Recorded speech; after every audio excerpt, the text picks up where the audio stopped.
શરીરમાંથી પ્રાણ વયો જાય પછી એને જે કોઈ અડે એ હુતકી કહેવાય. એનો દીકરો હોય ને એ અડે તોય હુતકી કહેવાય, એની વાઈફ અડે ને તોય હુતકી કહેવાય, એનો ભાઈ અડે તોય હુતકી કહેવાય, બ્રાહ્મણ અડે તો હુતકી કહેવાય, સાધુ અડે. શરીરમાંથી પ્રાણ વયો ગયો એટલે ડેડ બોડીને જે કોઈ અડે એ સુતકી કહેવાય, એને નાવું પડે.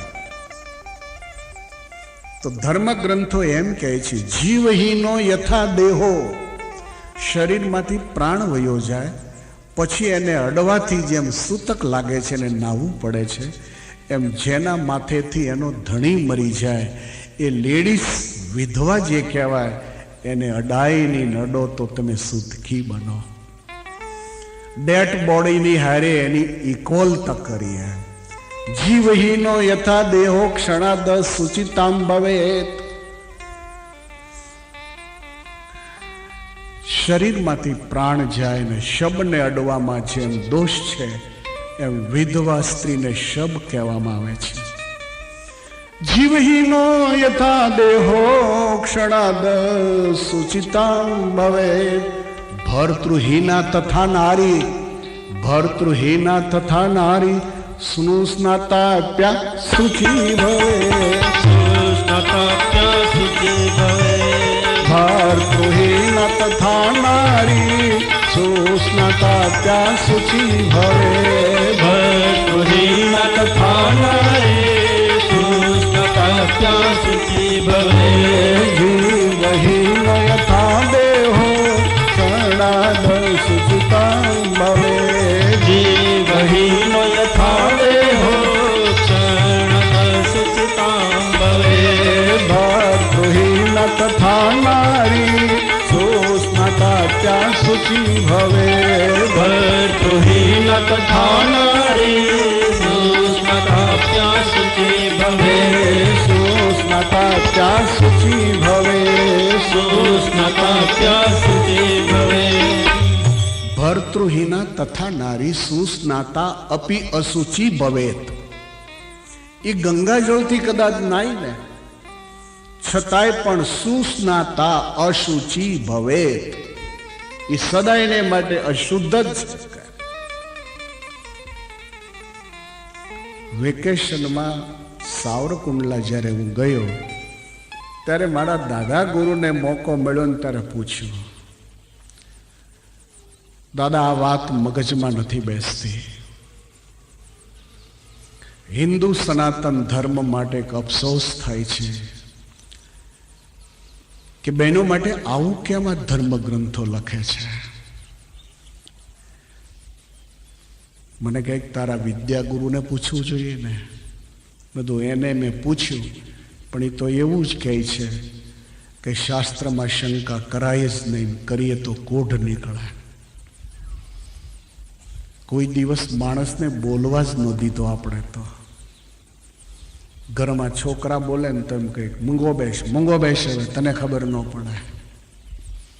એને બોલવા તો દ્યો, એનું સાંભળો તો સહી. અમલ કરો કે ન કરો એને સાંભળો તો સહી. તો મને કહે છે કે તું શું સમજે છે? મેં તો હું તો એમ સમજું છું કે વિધવાને કોઈ દી અડાય નહીં, એનો ચહેરો જોવાય નહીં, શું કમ થાય. તો મને કે વિધવા એટલે શું કહેવાય?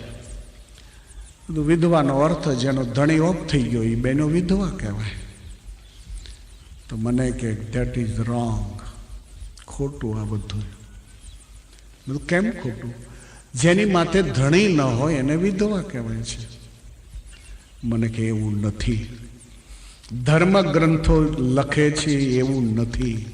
ખરેખર હિન્દુ ધર્મ ગ્રંથો બહુ સાચા છે, બહુ સારા છે, પણ સમજવામાં આપણી ભૂલ રહી. કાં તો સમજાવનારામાં ભૂલ રહી અને કાં સમજનારામાં ભૂલ રહી, જેને કારણે આપણે ખોટા અર્થો કર્યા. વિધવાનો અર્થ હિન્દુ ધર્મે બહુ ફાઇન કર્યો, બહુ ફાઇન કર્યો. વિધવાનો અર્થ કરે છે લેડીઝના મેરેજ થાય છે ત્યારે એને શિરે બે ધણી થાય છે. એક જેની આરે 4 ફેરા ફરી હોય એ એનો ધણી કહેવાય છે, અને એક એના જે ઈષ્ટદેવ હોય એ એના ધણી કહેવાય છે. તો કોઈના રામ હોય, કોઈના શ્યામ હોય, કોઈને સહજાન સ્વામી હોય. તો લગ્ન થયા પછી એને માથે બે પતિ કહેવાય છે. તો બે પતિ જેને માથે હોય એમાં મરે છે કયો? ઓલો 4 ફેરાવાળો. 4 હાથવાળો તો કોઈ દી મરતો જ નથી. તો 4 ફેરાવાળો જે પતિ હતો એ ઓફ થઈ ગયો. તો હજી 4 હાથવાળો એક તો માથે પતિ રહ્યો છે. તો એક પતિ જો રહ્યો હોય તો એને વિધવા કેમ કહેવાય? મને સવાલ કર્યો. મને કે મહાભારત તું ભણ્યો છો? મેં તું ભણ્યો નથી, મેં વાંચ્યું છે બરાબર. તો મહાભારતમાં દ્રૌપદીને કેટલા પતિ હતા? મેં તો 5. તો મને કે 5માંથી કદાચ એકાદો ઓફ થઈ જાય અને 4 પતિ બાકી હોય તો દ્રૌપદી વિધવા કહેવાય કે સધવા કહેવાય? મેં તો આ તો ગૂંચવણ ઊભી થઈ. એક કદાચ જતો રહે તો એ સધવા જ કહેવાય. તો મને કે એક જતો રહે તો એ સધવા કહેવાય. તો 2માંથી એક જાય તો સધવા જ કહેવાય. તો વિધવા કા ક્યા મીનિંગ? તો વિધવાનો અર્થ એ બતાવ્યો કે જે બહેનો ભગવાનમાં જ માનતી ન હોય, જે બહેનો ભગવાનમાં જ માનતી ન હોય, આવી નાસ્તિક જે બહેનો હોય છે અને એના જીવનમાંથી જ્યારે હસબન્ડ ઓફ થઈ જાય એ વિધવા કહેવાય. એનું મોઢું જોવામાં અપશુકન થાય છે. તો વિશ્વામિત્રજી ભગવાન શ્રી રઘુનાથજીનું ધ્યાન દોરી રહ્યા છે. અસાર ખલું સંસારો દુઃખ રૂપી વિમોહક, અસારો ખરું સંસારો દુઃખ રૂપી વિમોહક. સુખમ કસ્ય ધનમ કસ્ય, સુખમ કસ્ય ધનમ કસ્ય, સ્નેહવાન જલતે નિશમ, સ્નેહવાન જલતે નિશમ. સુખમ કસ્ય ધનમ કસ્ય, સ્નેહવાન જલતે નિશમ. સુખમ કસ્ય ધનમ કસ્ય, સ્નેહવાન જલતે નિશમ. સારો ખલ સંસારો દુઃખ રૂપી વિમોહક, સારો ખલો સંસારો દુઃખ રૂપી વિમોહક. સુખમ કસ્ય ધનમ કસ્ય, સ્નેહવાન જલતે નિશમ. સુખમ કસ્ય ધનમ કસ્ય, સ્નેહવાન જલતે નિશમ. સ્નેહવાન જલતે નિશમ, સ્નેહવાન જલતે નિશમ. અસાર ખલુ સંસારો દુઃખ રૂપી વિમોહક. સંસાર એને સુંદર બનાવવો કે એને ખરાબ બનાવવો એ તો આપણા હાથની વાત છે. વસ્તુ તો ઈશ્વરે તમારા હાથમાં આપી છે. હવે એનો કઈ રીતે યુઝ કરવો એ આપણા હાથની વાત છે. ભગવાને તો આંખો આપી જ છે. હવે ઉગાડીને હાલો ને તો ખાડા ટેકરા જોઈએ કાંઈ, પણ પછી આંખો બંધ કરીને જ હાલીએ ને તો ટાંટીઓ ભાંગે. એમાં ભગવાનનો શું વાંક છે? વિશ્વામિત્રજી બોલે છે કે રાઘવ, અંજનાનો જન્મ થતા ગૌતમ અને અહલ્યા ખુશ થયા છે. દીકરીનું નામ અંજના પાડ્યું છે. દીકરી હંમેશા મા બાપનો લાડ કહેવાય છે. દીકરો લાડ નથી કહેવાતો. દીકરી છે એ મા બાપનો એક લાડ કહેવાય છે. અને ખાસ તમે માર્કિંગ કરજો, દીકરી જ્યારે કોઈ દુઃખમાં ઘેરાઈ જાય, એ ભલે 35 વર્ષની ઉંમરની હોય, એને ઘરે ભલે દીકરા હોય, પણ એ દુઃખમાં જ્યારે ઘેરાઈને ત્યારે પોતાના બાપના ખભે હાથ મૂકી એની છાતી પર માથું ઢાળી દેતી હોય છે. એનો લાડ છે. યુવાન દીકરી હોય તો એ બાપના ખભે હાથ મૂકીને વેન કરતી હોય, નહીં આજે તો મારે જવું જ છે, મને એટલા પૈસા આપો. એનો લાડ છે. અને એટલે જ એમ કહેવાય છે કે દીકરીને વિદાય આપ્યા પછી બાપ રડે છે. એનું કારણ એ છે કે એનો લાડ જતો રહ્યો, એનો લાડ જતો રહ્યો. સંસારીના જીવનમાં 2 જ મીઠાઈ હોય છે. એક લાડવો, લાડવાની મીઠાઈ, લાડવો ખાઈ એટલે મજા આવે. સંસારીમાં એક લાડવાની મીઠાશ અને એક દીકરીના લાડની મીઠાશ હોય છે, પણ લાડવાના મીઠાશ કરતાં દીકરીની લાડની મીઠાશ તો અજબ છે, અજબ છે. એ તો જનક જેવા વિદેહીને રડાવી ગઈ, જનક જેવા વિદેહીને રડાવી. જનક એની જિંદગીમાં કોઈ દી રડ્યા નહોતા. જનક વિદેહી હતા. ભગવાન સ્વામિનારાયણે વચનામૃતમાં જનકના બહુ વખાણ કર્યા છે. જનકની મિથિલા સળગી હતી તો જનકને કોઈ ટેન્શન નહોતું. આવા હતા જનક, જેની સભામાં હજારો ઋષિઓ કાયમ આવીને બેસતા હતા. કોઈ પણ ઋષિઓમાં ચર્ચાનો વિષય શરૂ થાય એનો અંતિમ નિર્ણય જનક મહારાજાની પાસે લેવામાં આવતો હતો. આવા જનક મહારાજા હતા. પણ સીતાને જ્યારે વિદાય આપી ત્યારે બાળક જેમ રડે એમ જનક મહારાજા રડતા હતા. અને એ ટાઈમે જનકને પૂછવામાં આવ્યું કે મહારાજ આજ ક્યો રો રહે હો?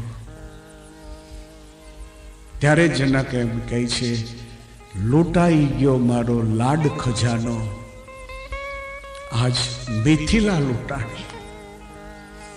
મિથિલા સળગતી હતી એનું દુઃખ નહોતું. મિથિલા સળગતી હતી એનું દુઃખ નહોતું, પણ આજ મિથિલા લૂંટાઈ છે એનું દુઃખ છે. દીકરીને લાડ કહેવામાં આવે છે. અને જ્યારે જ્યારે ગૌતમ કુટિયામાં આવતા અંજનાજીને ખ્યાલ આવે કે પિતાજી આવ્યા, દોડીને બે ખભા પર હાથ મૂકી અને પૂછે, પિતાજી આજ કેમ બહુ મોડું થયું? મમ્મી તો ક્યારની રાહ જોવે છે, આજ તમે મોડા આવ્યા. ગૌતમ માથે હાથ ફેરવતા ફેરવતા એમ કહેતા, અંજુ, દીકરીને હંમેશા બાપ એના પૂરા નામથી નહીં બોલાવે. સંસારમાં બે પ્રથા. એક પ્રથા, દીકરીને એનો બાપ પૂરા નામથી નહીં બોલાવે. અંજના નામ હોય ને તો અંજુ કહે, કોકિલા નામ હોય ને તો કોકી કહે, કોકિલા નામથી નહીં બોલાવે. એક પોતાની દીકરીને પૂરા નામથી બાપ બોલાવતો નથી, એ લાડલું નામ કહેવાય છે. અને એક દીકરો પોતાની માં છે એને બહુવચનથી નથી બોલાવતો.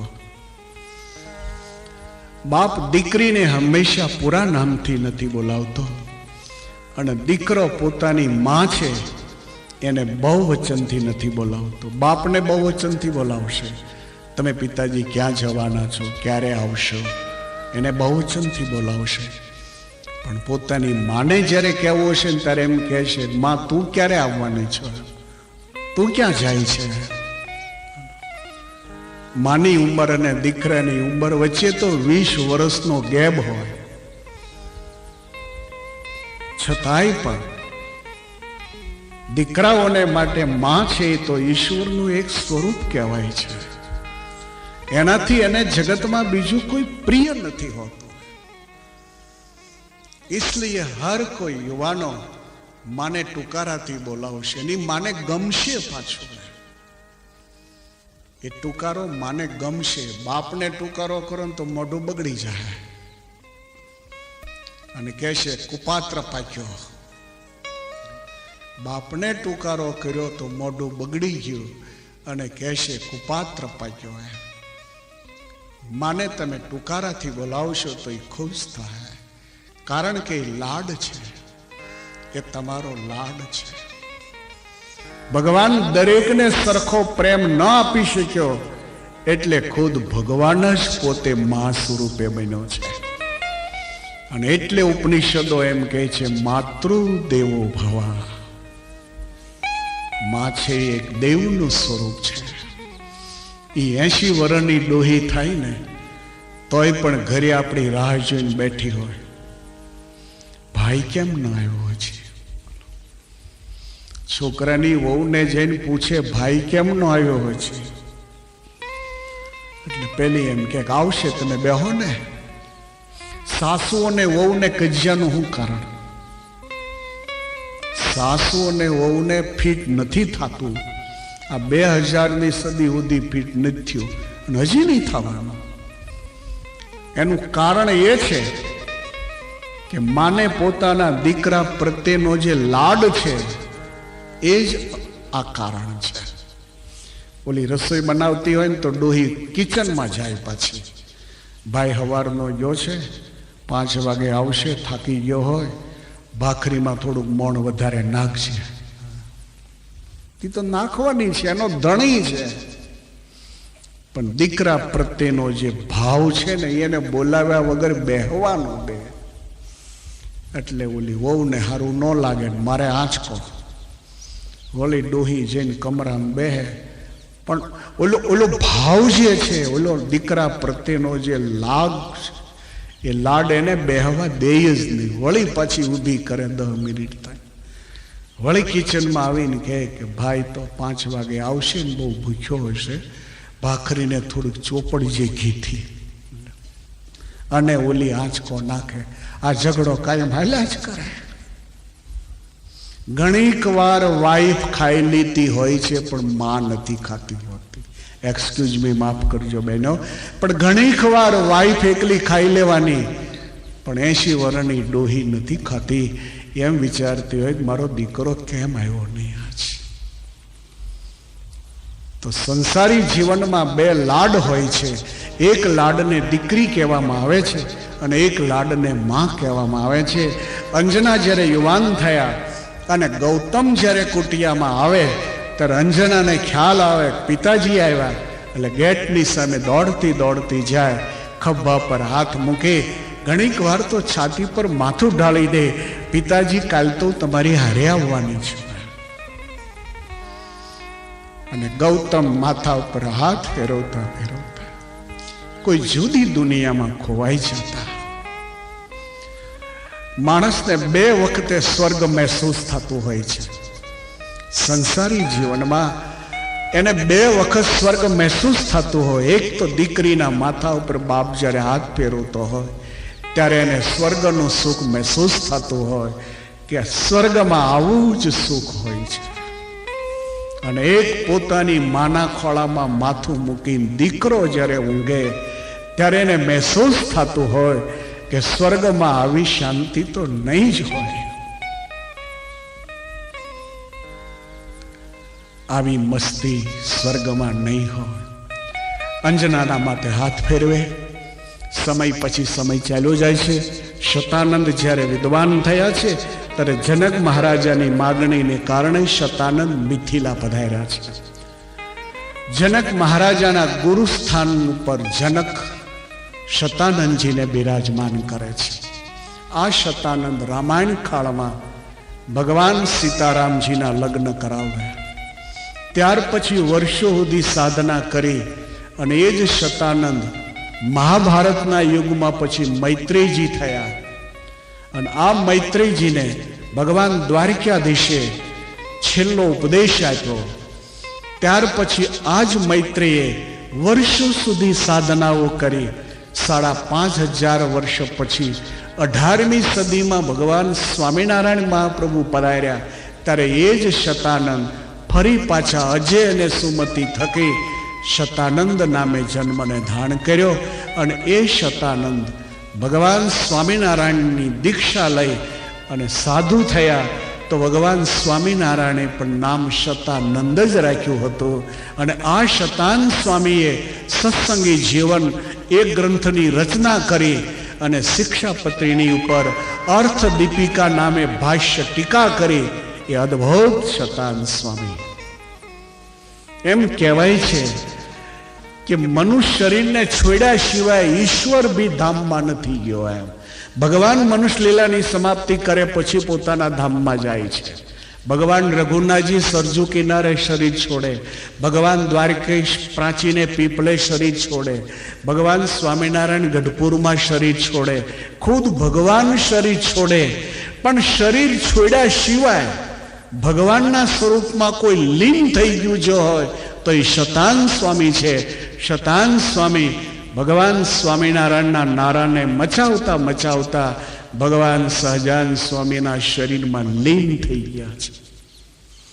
એટલે જ્યાં કથા ચાલતી હોય ત્યાં શતાનંદ સ્વામી પોતે બિરાજતા હોય છે. અને રામાયણની કથા ચાલતી હોય, હનુમાન ચરિત્રની કથા ચાલતી હોય તો શતાનંદ સ્વામી ખાસ બિરાજતા હોય. કારણ કે શતાનંદ સ્વામી હનુમાનજી મહારાજના સગા મામા થાય છે. શતાનંદજીના બેન એનું નામ અંજના છે અને અંજના પુત્ર એટલે હનુમાનજી મહારાજ છે. તો શતાનંદ સ્વામી જેણે સ્વામિનારાયણ સંપ્રદાયમાં સત્સંગી જીવન નામનો ગ્રંથ રચ્યો છે, અદ્ભુત ગ્રંથ છે, અદ્ભુત. મેં પેલા GR જે વાંચ્યા ને એ સત્સંગી જીવન ગ્રંથના હતા. એ શતાનંદ સ્વામીના લખેલા છે. બેનીઓ તો ખાસ સત્સંગી જીવન વાંચવા જેવું છે.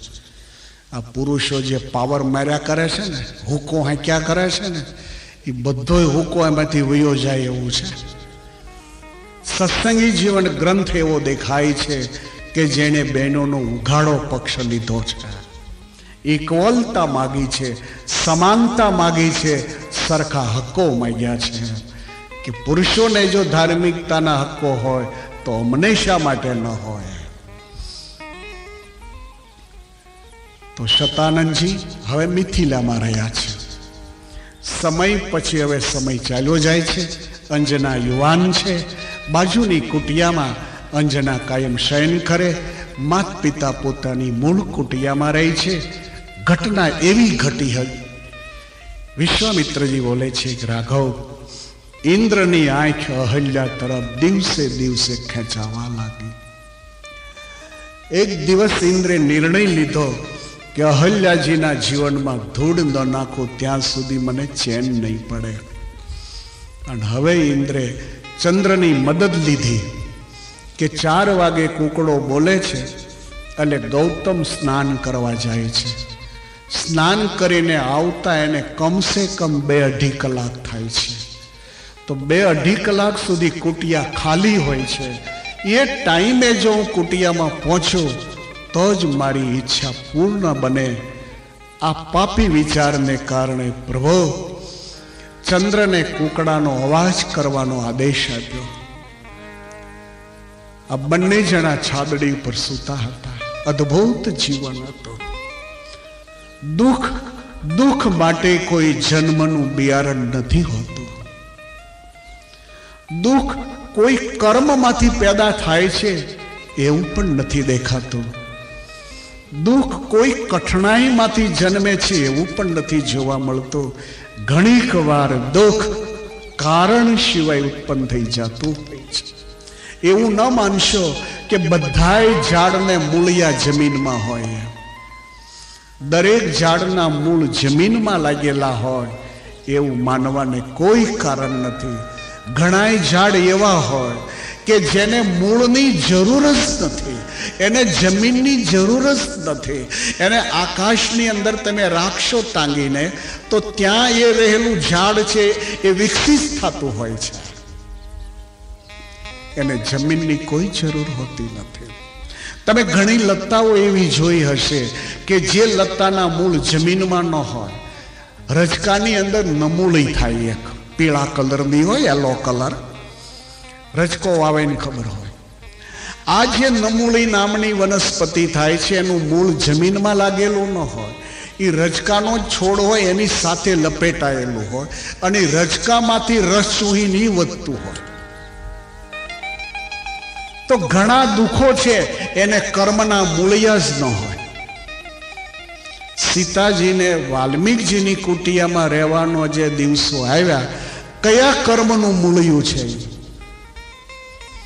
વસુદેવને દેવકીને કારાવાસમાં રહેવાનો જે સમય આવ્યો એ કયા કર્મનું મૂળિયું હતું? કોઈ કર્મ નહીં દેખાતું. આવા મહાન પુરુષોનું નામ લઈએ ને તો પાપ બળી જાય. તો એના જીવનમાં કયું કર્મ હોઈ શકે? તો ઘણીક વાર કર્મના મૂળિયામાંથી દુઃખ ઉત્પન્ન થાય છે એવું માનવાને કોઈ કારણ નથી. માટે ભગવાન રાખજો. આપણે માનતા હોઈએ કે બહુ સત્સંગીને ઘેરે મારો જન્મ થયો છે, બહુ સારી રીતે હું સુખી છું, મારા કોઈ કર્મ ખરાબ નથી, મારા સારા જ કર્મો છે, પરંતુ દુઃખ ને કર્મના મૂળિયાની જરૂર નથી હોતી. ઘણીક વાર આવા દુઃખ કર્મના મૂળિયા સિવાય પણ પાંગરી જતા હોય છે.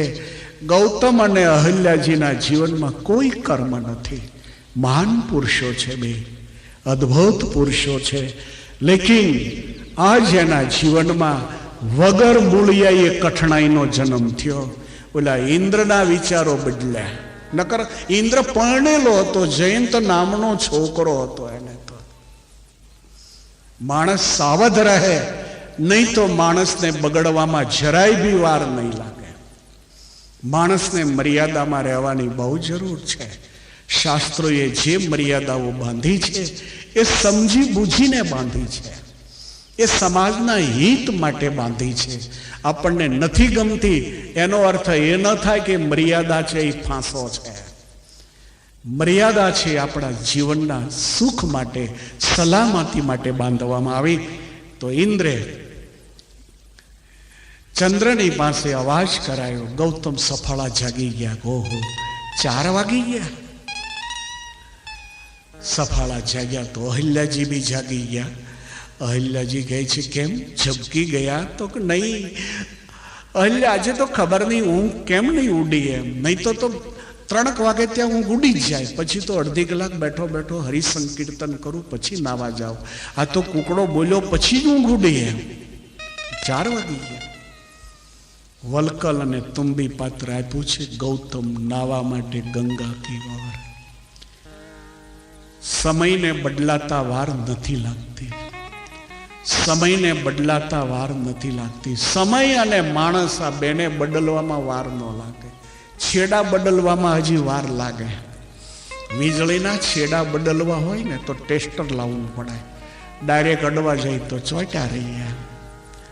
છેડા બદલવામાં વાર લાગે. ફ્યુઝ પહેલા કાઢવો પડે અને પછી છેડા બદલાય. બાકી સમય અને માણસ આ બેને બદલતા તો વાર નથી લાગતી. એમ કઈ કઈને બદલવામાં કેટલી વાર લાગી? કઈ કઈને બદલવામાં કેટલી વાર લાગી? આજ ઇન્દ્રને બદલવામાં વાર ન લાગી. આજ ગૌતમ ગંગાજી કી ઓર. ઇન્દ્રે વિચાર કર્યો કે ગૌતમ ગયા છે, કુટિયા ખાલી છે, અંજુ તો બાજુની કુટિયામાં ઊંઘે છે. આ મોકો, એનો લાભ લેવા માટે ઇન્દ્ર નીચે આવ્યો. તસ્યાંતરમ વિદિત્વા ચ, તસ્યાંતરમ વિદિત્વા ચ. ગૌતમનું આવવું, એની વચ્ચેનું જે અંતર હતું એ 2 થી 2.5 કલાકનું અંતર હતું. 2-2.5 કલાક સુધી ગૌતમ આવી શકે એમ નથી. તસ્યાંતરમ વિદિત્વા ચ સહસ્ત્રાક્ષ સચીપતે. 2.5 કલાક સુધી ગૌતમ નહીં આવે, આ વિચારથી આકાશથી નીચે આવ્યો. પણ શાયદ અહલ્યાજીની આંખ મારા વિચારોની સાથે એગ્રી ન થાય તો વિચાર્યું કે ગૌતમનો જ વેશ લઈ લઉં એટલે સમય બરબાદ ન થાય. તસ્યાંતરમ વિદિત્વા ચ સહસ્ત્રાક્ષ સચીપતે. તસ્યાંતરમ વિદિત્વા ચ સહસ્ત્રાક્ષ સચીપતે. મુનિવેશ ધરો ભૂત્વા, મુનિવેશ ધરો ભૂત્વા અહલ્યામ સમુપસ્થિત. અહલ્યામ સમુપસ્થિત. મુનિવેશ ધરો ભૂત્વા અહલ્યામ સમુપસ્થિત. મુનિવેશ ધરો ભૂત્વા અહલ્યામ સમુપસ્થિત. તસ્યાંતરમ વિદિત્વા ચ સહસ્ત્રાક્ષ સચીપતે. તસ્યાંતરમ વિદિત્વા ચ સહસ્ત્રાક્ષ સચીપતે. નિર્વેશ ધરો ભૂત્વા અહલ્યામ સમુપસ્થિત. નિર્વેશ ધરો ભૂત્વા અહલ્યામ સમુપસ્થિત. અહલ્યામ સમુપસ્થિત. અહલ્યામ સમુપસ્થિત. તસ્યાંતરમ વિદિત્વા ચ સહસ્ત્રાક્ષ સચીપતે. ગૌતમનો વેશ લઈ લીધો. શક્તિ મળી હોય તો સેવા કરવી લેવી, શક્તિ મળી હોય તો કોઈનો રાજીપો મેળવી લેવો, શક્તિ જો મળી હોય તો ધર્મનું સેવન કરી લેવું. શક્તિનો અર્થ મર્યાદાની બહાર જવું એવો નથી થતો. ગૌતમના વેશને લઈને અહલ્યાજીની કુટિયામાં અહલ્યાજી ચોંક્યા કે હમણાં જ ગયા હતા ને પાછા કેમ આવ્યા? અહલ્યાજીને લાગ્યું કંઈ ભૂલી ગયા લાગે છે. નજીક આવીને પૂછે, કુછ ભૂલ ગયે? ઇન્દ્રને લાગ્યું કે કદાચ બોલું તો મારી ભાષાથી પણ માફ કાઢી જાય. ચોર બહુ ચાલાક હોય છે, ચોર બહુ ચાલાક હોય છે. એટલે તો ચીટિંગ શબ્દ એને માટે વપરાય છે. ઠગારા માણસો બહુ ચાલાક હોય છે. માટે સતત સાવધ રહેવું. ભલા થાજો પણ ભોળા તો કોઈ દી ન થશો. એમાં ઇન્ડિયામાં જો રહેતા હો તો કોઈ દી ભોળા ન થાવ, ભલા થાવ. કરડી જવું એ ગુનો છે, બાકી ફૂફાડો તો રાખજો જ. દેખો મગર અપની નજર સે. ભારતમાં રહેનારા બહેનોને ભાઈઓએ કોઈની ઉપર આંધળો વિશ્વાસ નહીં મૂકી દેવો. આ દેશમાં આંધળો વિશ્વાસ મૂકવા જતા ઘણીક વાર ધોખો ખાઈ જવાય છે. આંધળો વિશ્વાસ મૂકવો હોય તો સંતો અને ભગવાનની ઉપર આંધળો વિશ્વાસ મૂકો. બાકી આંધળો વિશ્વાસ તમે ન મૂકો, નહીં તો ધોખો ખાશો. અહલ્યાજીનો હાથ ઝાલી ઇન્દ્ર જ્યાં છાદડી ઉપર બેસે, પરંતુ જે ભગવાનના આશ્રિત હોય છે એની રક્ષા તો ભગવાન કરતા હોય છે. ગૌતમ જ્યાં ગંગાજીમાં હાથ નાખે તો ગંગા મૈયા બોલે છે, મુનિરાજ હજી તો રાત્રિના 2 વાગ્યા છે. માણસ રક્ષા ન કરી શકે, ભગવાન રક્ષા કરે છે. એ હર કોઈ રીતે અવશ્ય આપણને બચાવી લેતો હોય છે. ગૌતમને લાગ્યું કે 2 જ વાગ્યા. નક્ષત્રની સામે જોવે તો ખરેખર 2 વાગેલા. ગૌતમજીને એક ચિંતા થઈ કે 2 વાગ્યા છે ને કુકડો કેમ બોલ્યો આજ? શાયદ કોઈ કપડ તો ન હોઈ શકે. કુટિયામાં અહલ્યા એકલી છે, મારી જુવાન દીકરી એકલી છે. ચિંતા તો યુવાન દીકરીની થઈ. મારી યુવાન દીકરી અંજુ એકલી છે. ગૃહિતમ સમિદમ તત્ર સકુશમ મુનિ પુંગવમ. ગૃહિતમ સમિદમ તત્ર સકુશમ મુનિ પુંગવમ. દ્રષ્ટવા સુરપતિ ત્રસ્તો, દ્રષ્ટવા સુરપતિ ત્રસ્તો. વિષન્નો વદનો ભવે, વિષનો વદનો ભવે. દ્રષ્ટવા સુરપતિ ત્રસ્તો, વિષન્નો વદનો ભવે. દ્રષ્ટવા સુરપતિ ત્રસ્તો, વિષનો વદનો ભવે. ગૃહિતમ સમિધમ તત્ર સકુશમ મુનિ પુંગવમ. ગૃહિતમ સમિધમ તત્ર સકુશમ મુનિ પુંગવમ. સકુશમ મુનિ પુંગવમ. સકુશમ મુનિ પુંગવમ. ગૃહિતમ સમિધમ તત્ર સકુશમ મુનિ પુંગવમ. ગૌતમ તો મુઠ્ઠીઓ વાળીને દોડવા જ મળ્યા. ઇન્દ્રને ખ્યાલ આવ્યો કે ગૌતમજી આ ગયે. હજી તો છાદડી ઉપર બેઠો છે. ગૌતમને જોતાની સાથે જ ઇન્દ્ર ભયભીત થઈને ભાગવા માટે આગળ વધ્યો. પણ જ્યાં ગેટ પાસે આવે ત્યાં સામેથી ગૌતમ આવી ગયા. ગૌતમજીને લાગ્યું કે એક કુટિયામાં 2 ગૌતમ ક્યાંથી? ગૌતમજીનો હાથ અધ્ધર જતો રહ્યો. અવાજ થયો છે, કોણ હે? ઇન્દ્ર મૂળ વેશમાં આવ્યો અને ઇન્દ્રના મૂળ વેશને જોઈ ગૌતમની આંખો થઈ ગઈ લાલચોળ. ગૌતમ કહે છે કે ઇન્દ્ર, આટલી હદે તારા વિચારો ખરાબ. મમ રૂપમ સમાસ્થાય કૃતવાન નસી દુર્મતે. ઈશ્વરે તને સ્વર્ગનો અધિપતિ બનાવ્યો. તું સચી નામની ઇન્દ્રાણીનો પતિ છો. તું 33 કરોડ દેવનો લીડર છો. તારા નામની તો આહુતિઓ અપાય છે. આટલી હદે તારા વિચારો ખરાબ છે. ગૌતમ મહર્ષિ શ્રાપ આપે છે. મમ રૂપમ સમાસ્થાય કૃતવાન નસી ગુદુર્મતે.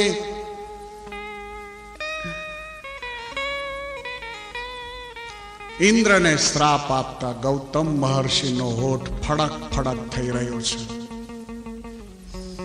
કૃતવાન નસી દુર્મતે વિષ્ણુ વદનો ભવે.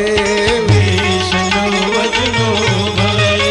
ગૃહીતમ સમિધમ તત્ર સહકુશમ મુનિ પુંગવં.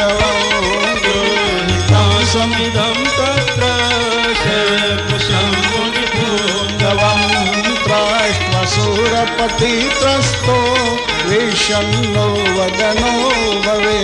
ત્રાષ્ટ્રસુરપતિ ત્રસ્તો વિષ્ણુ વદનો ભવે.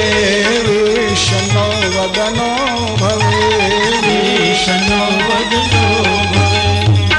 વિફલસ્તે મનોરથા. તારા રૂવાડાના છિદ્રોમાંથી લોહી અને પરુ કાયમ માટે ચાલુ થઈ જાઓ. ઇન્દ્ર તો જતો રહ્યો. અહિલ્યાજીને હવે ખ્યાલ આવ્યો છે કે આ તો ઇન્દ્ર હતો. પરમેશ્વરે મારી રક્ષા કરી. અહિલ્યાજી જ્યાં ગૌતમજીની પાસે આવે, પણ હવે ગૌતમજી એટલા બધા ગરમ થઈ ગયા હતા.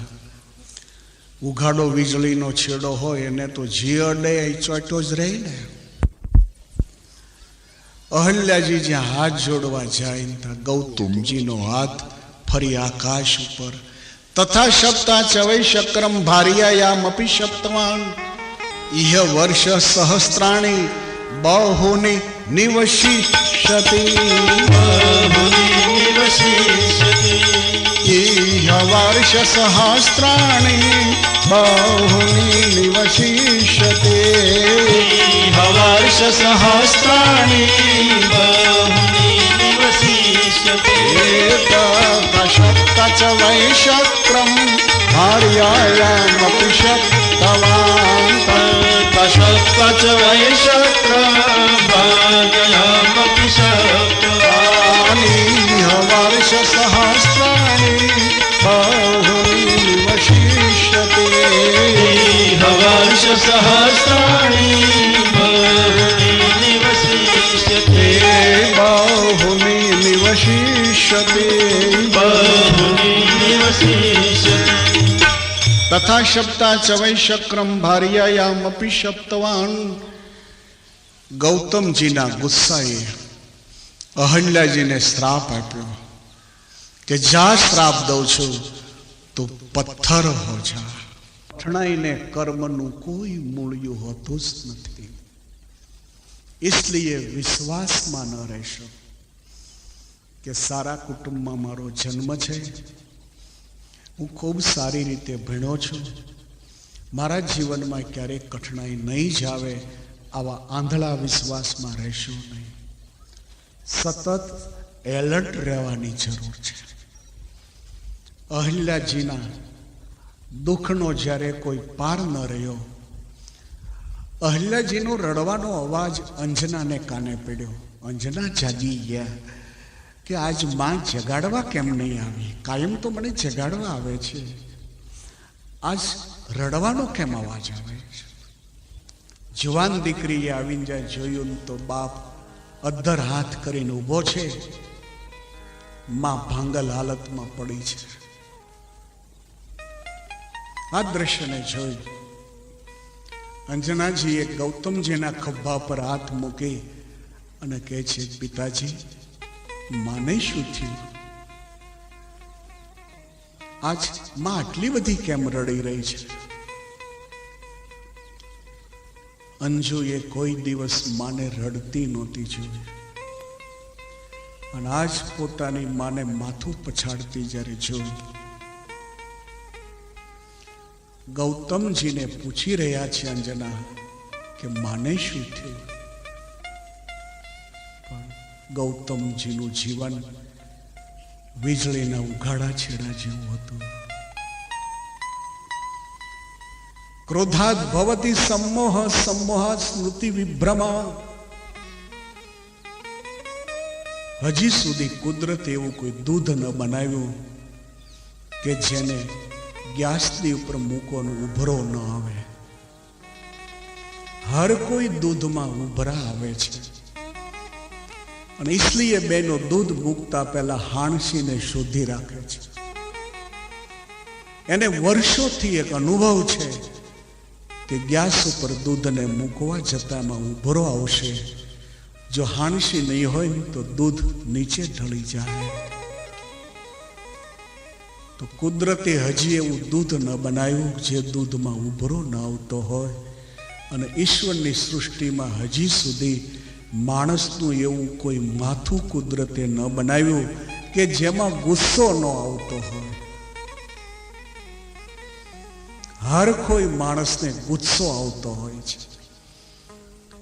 તો દૂધને ઉભરો આવે એટલે બેનું હાણસી રાખે છે. માથામાં ગુસ્સો ન આવે એને માટે સમજણની સાણસીની જરૂર છે. એને સત્સંગની હાણસીની જરૂર છે. ગુસ્સાથી કાર્ય હંમેશા બગડે છે, સુધરતું નથી. હર કોઈ કામ ગુસ્સાથી બગડશે, સુધરશે નહીં. પણ હવે માથું જ કુદરત એવા પ્રકારનું બનાવ્યું છે કે એમાં ગુસ્સો આવવાનો છે. હવે આ ગુસ્સાનો કંટ્રોલ કરવા માટેનું સાધન, એનું નામ સત્સંગ સાણસી કહેવાય છે. તો હર કોઈ ઘરમાં હાણસી હોય.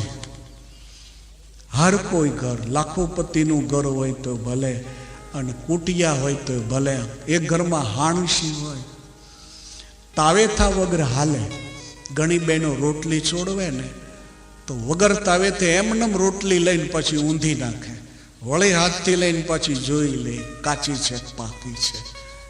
તાવેથા વગર ઘણીક વાર રોટલીને બેનો શેકી શકી, પણ હાણસી વગર ઓલી લોઢીને એટી ન લઈ શકે. એ લોઢી ઉપર રોટલી ઘણીક વાર હાથથી એ લઈ લે બહાર. એમાં તાવેથાની જરૂર નહીં પડે. રોટલીને લઈને બદલી બી નાખે છે. પણ હવે લોઢીને પાછી નીચી જો લેવી હોય તો હાણસી સિવાય બેન નીચી નથી લઈ શકતી. એટલે હર કોઈ ઘરમાં હાણસીની જરૂર પડે છે. એમ હર કોઈ સંસારીના જીવનમાં સંકીર્તનની જરૂર પડે છે. સંકીર્તનની સાણસી સિવાય ગુસ્સાનો કંટ્રોલ કોઈ દી થવાનો નથી. ગૌતમથી એ ન થયો. ખીજાઈ ગયેલા ગૌતમે અંજનાને શ્રાપ આપ્યો કે જુવાન દીકરી માના વિચારને જાણતી હોય. આ ઘરમાં ઇન્દ્ર ઘૂસ્યો, તું ન જાણતી હો આ વાતને માનવા હું તૈયાર નથી. માટે જ્યાં શ્રાપ દઉં છું કે તને કોઈ માણસ પતિ તરીકે નહીં મળે. દીકરીના શ્રાપથી અહલ્યાજીનું દુઃખ ઓર વધી ગયું, ઓર વધી ગયું. હવે ગૌતમજીને એમ લાગ્યું, ઓલો ગુસ્સો થોડોક શાંત થયો ને પછી એમ લાગ્યું કે મારી પાસે તો ધ્યાન શક્તિ છે, તો શા માટે ધ્યાનથી આનું મૂળ ન જોઈ શકું.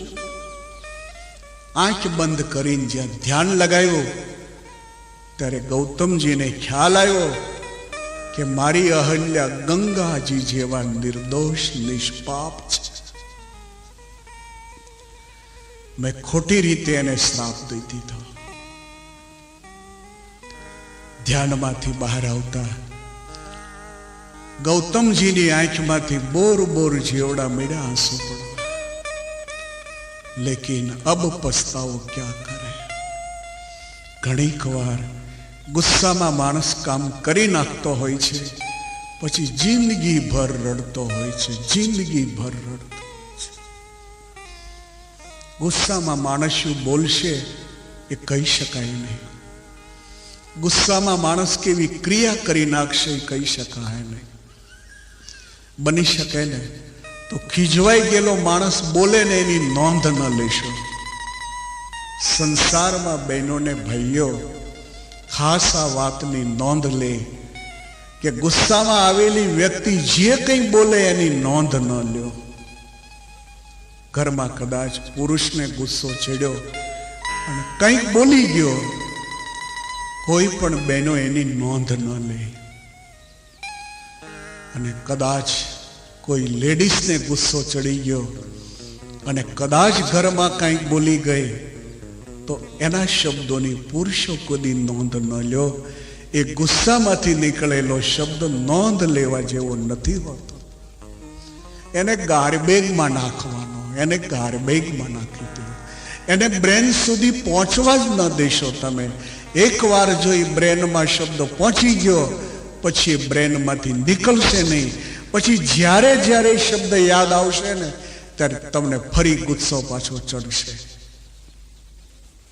ગુસ્સાથી બોલાયેલા શબ્દને બ્રેન સુધી પહોંચવા ન દેશો, નહીં તો જીવન બરબાદ થઈ જશે. ગૌતમજીનું હરું ભર્યું જીવન વિશ્વામિત્રજી બોલે છે, પ્રભુ વીર વિખેર થઈ ગયું. જોત જોતામાં અહલ્યાજી પથ્થર બની ગયા. ગૌતમથી હવે આ સહન ન થયું.